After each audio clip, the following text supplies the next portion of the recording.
এবার এশিয়া কাপের ফাইনালে ওঠার লড়াই বাংলাদেশের সামনে। সেই লড়াই আজই মাঠে নামবে লিটন দাসের দল। স্বপ্ন বাঁচিয়ে রাখতে সুপার ফোরের প্রতিটি ম্যাচেই জয়ের বিকল্প নেই। আজ দুবাই আন্তর্জাতিক ক্রিকেট স্টেডিয়ামে বাংলাদেশ সময় রাত 8:30টায় শ্রীলঙ্কার বিপক্ষে মাঠে নামবে টাইগাররা। গ্রুপ পর্বে 3 ম্যাচে দুটিতে জয় পেলেও শেষ পর্যন্ত তাকিয়ে থাকতে হয়েছিল আফগানিস্তান শ্রীলঙ্কার লড়াইয়ের দিকে। লঙ্কানদের জয়ে বাংলাদেশের জায়গা হয় সুপার ফোরে। তবে গ্রুপের পয়েন্ট বিবেচনায় টাইগাররা পিছিয়ে থাকায় আজকের ম্যাচ তাদের জন্য অত্যন্ত গুরুত্বপূর্ণ। পরিসংখ্যানে এগিয়ে শ্রীলঙ্কা। টি-20তে এখন পর্যন্ত 21 বার মুখোমুখি হয়ে বাংলাদেশ জিতেছে 8টি ম্যাচ এবং শ্রীলঙ্কা 13টি ম্যাচে। এশিয়া কাপেও পাল্লা ভারী শ্রীলঙ্কানদের। তবে সাম্প্রতিক সময়ে বাংলাদেশের সাফল্য আশানুরূপ। মাত্র 2 মাস আগেই লঙ্কানদের মাটিতে সিরিজ জিতেছিল বাংলাদেশ।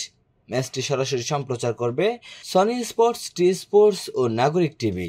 দর্শকরা তাই ঘরে বসেই উপভোগ করতে পারবেন টাইগারদের সুপার ফোরের প্রথম লড়াই।